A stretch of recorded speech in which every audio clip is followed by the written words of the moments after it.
అపోస్తలుల కార్యములు 9వ అధ్యాయము 1వ వచనం.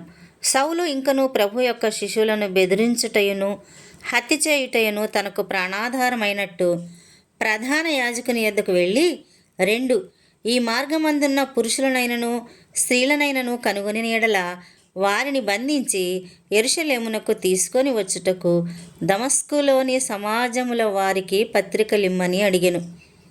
3 అతడు ప్రయాణము చేయుచు దమస్కు దగ్గరకు వచ్చినప్పుడు అకస్మాత్తుగా ఆకాశం నుండి ఒక వెలుగు అతని చుట్టూ ప్రకాశించెను. 4 అప్పుడు అతడు నేల మీద పడి, సౌలా సౌలా, నీవేలా నన్ను హింసించుచున్నావని తనతో ఒక స్వరము పలుకుట వినెను. 5 ప్రభువా, నీవెవడవని అతడు అడుగగా ఆయన, నేను నీవు హింసించుచున్న యేసును. 6 లేచి పట్టణంలోనికి వెళ్ళుము, అక్కడ నీవు ఏమి చేయవలనో అది నీకు తెలుపబడునని చెప్పెను. 7 అతనితో ప్రయాణము చేసిన మనుషులు ఆ స్వరము వినిరి గాని ఎవనిని చూడక మౌనులై నిలవబడిరి. 8 సౌలు నేల మీద నుండి లేచి కనులు తెరిచినను ఏమీయూ చూడలేకపోయెను గనుక వారతని చెయ్యి పట్టుకొని దమస్కులోనికి నడిపించిరి. 9 అతను 3 దినములు చూపులేక అన్నపానములేమియూ పుచ్చుకొనకుండెను. 10 దమస్కులో అననీయ అను ఒక శిష్యుడుండెను. ప్రభు దర్శనమందు అననీయ అని అతనిని పిలవగా 11 అతడు, ప్రభువా, ఇదిగో నేనున్నానన్ను. అందుకు ప్రభువు, నీవు లేచి తిన్ననిదనబడిన వీధికి వెళ్ళి యూదా అనువాని ఇంట తార్సువాడైన సౌలు అనువాని కొరకు విచారించుము. ఇదిగో అతడు ప్రార్థన చేయుచున్నాడు. 12 అతడు అననీయ అనునొక మనుషుడు లోపలికి వచ్చి తాను దృష్టి పొందినట్లు తల మీద చేతులుంచుట చూచి ఉన్నాడని చెప్పెను. 13 అందుకు అననీయ, ప్రభువా, ఈ మనుషుడు యెరూషలేములో నీ పరిశుద్ధులకు ఎంతో కీడు చేసి ఉన్నాడని అతన్ని గూర్చి అనేకుల వలన వింటిని. 14 ఇక్కడను నీ నామమును బట్టి ప్రార్థన చేయువారిని అందరినీ బంధించుటకు అతడు ప్రధాన యాజకుల వలన అధికారము పొంది ఉన్నాడని ఉత్తరం ఇచ్చెను. 15 అందుకు ప్రభువు, నీవు వెళ్ళుము, అన్యజనుల ఎదుటను రాజుల ఎదుటను ఇశ్రాయేలుల ఎదుటను నా నామము భరించుటకు ఇతడు నేను ఏర్పరచుకొనిన సాధనమై ఉన్నాడు. 16 ఇతడు నా నామము కొరకు ఎన్ని శ్రమలను అనుభవింపవలెనో నేను ఇతనికి చూపుదునని అతనితో చెప్పెను. 17 అననీయ వెళ్ళి ఆ ఇంట ప్రవేశించి అతని మీద చేతులుంచి, సౌల సహోదరుడా, నీవు వచ్చిన మార్గములో నీకు కనబడిన ప్రభువైన యేసు నీవు దృష్టి పొంది పరిశుద్ధాత్మతో నింపబడినట్లు నన్ను పంపియున్నాడని చెప్పెను. 18 అప్పుడే అతని కనుల నుండి పొరల వంటివి రాలగా దృష్టి కలిగి లేచి బాప్తిసము పొందెను. తరువాత ఆహారము పుచ్చుకొని బలపడెను. 19 పిమ్మట అతడు దమస్కులోనున్న శిష్యులతో కూడా కొన్ని దినములుండెను. 20 వెంటనే సమాజ మందిరములలో యేసే దేవుని కుమారుడని ఆయనను గూర్చి ప్రకటించుచూ వచ్చెను. 21 వినిన వారందరూ విభ్రాంతి నొంది యెరూషలేములో ఈ నామమును బట్టి ప్రార్థన చేయు వారిని నాశనము చేసిన వాడితడే కాడా, వారిని బంధించి ప్రధాన యాజకుల యొద్దకు కొనిపోవుటకు ఇక్కడికి కూడా వచ్చి ఉన్నాడని చెప్పుకొనిరి. 22 అయితే సౌలు మరీ ఎక్కువగా బలపడి ఈయనే క్రీస్తు అని రుజువుపరచుచు దమస్కులో కాపురమున్న యూదులను కలవరపరిచెను.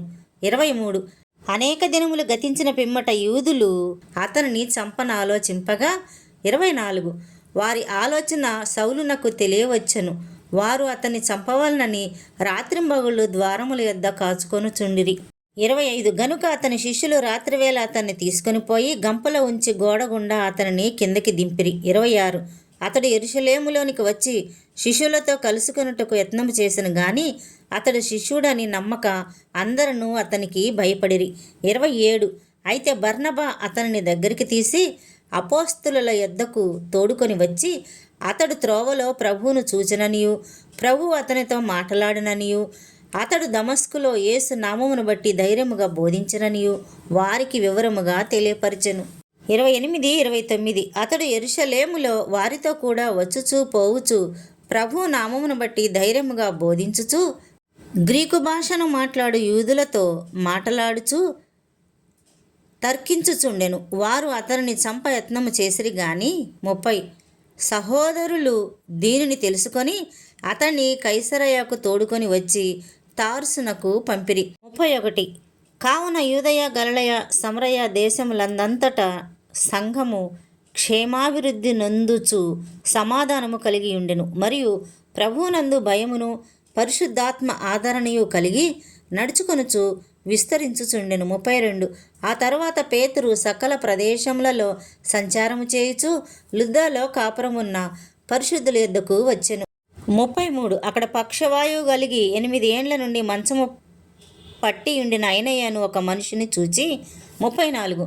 పేతురు, ఐనయ్య, యేసుక్రీస్తు నిన్ను స్వస్థపరచుచున్నాడు, నీవు లేచి నీ పరుపు నీవే పరుచుకొనుమని అతనితో చెప్పగా 35. వెంటనే అతడు లేచెను. లుద్దలోను షారోనులోను కాపురమున్న వారందరూ అతన్ని చూసి ప్రభువు తట్టు తిరిగిరి. 36. మరియు యొప్పేలో తబిత అను ఒక శిశురాలు ఉండెను. ఆమెకు భాషాంతరమున దోర్కా అని పేరు. ఆమె సత్క్రియలను ధర్మకార్యములను బహుగా చేసి ఉండెను. 37. ఆ దినముల యందామె కాయిలా పడి చనిపోగా వారు శవమును కడిగి మేడగదిలో పరుండబెట్టిరి. 38. లుద్ద ఎప్పేకు దగ్గరగా ఉండుట చేత పేతురు అక్కడ ఉన్నాడని శిష్యులు విని అతడు తడువు చేయక తమ యొద్దకు రావాలనని వేడుకొనుటకు 2 మనుషులను అతని యొద్దకు పంపిరి. 39. పేతురు లేచి వారితో కూడా వెళ్ళి అక్కడ చేరినప్పుడు వారు మేడగదిలోనికి అతనిని తీసుకొని వచ్చిరి. విధవరాండ్రందరూ వచ్చి ఏడ్చుచు దోర్కా తమతో కూడా ఉన్నప్పుడు కుట్టిన అంగీలును వస్త్రములను చూపుచూ అతని ఎదుట నిలిచిరి. 40. పేతురు అందరినీ వెలుపలికి పంపి మోకాళ్ళుని ప్రార్థన చేసి శవం వైపు తిరిగి తబిత లెమ్మనగా ఆమె కనులు తెరిచి పేతురును చూసి లేచి కూర్చుండెను. 41. అతడు ఆమెకు చెయ్యి ఇచ్చి లేవనెత్తి పరిశుద్ధులను విధవరాండ్రను పిలిచి ఆమెను సజీవురాలునుగా వారికి అప్పగించెను. 42. ఇది యొప్పే ఎందంతటి తెలిసినప్పుడు అనేకులు ప్రభువునందు విశ్వాసం ఉంచిరి. 43. పేతురు యొప్పేలో సీమోనను ఒక చర్మకారుని యొద్ద బహుదినములు నివసించెను.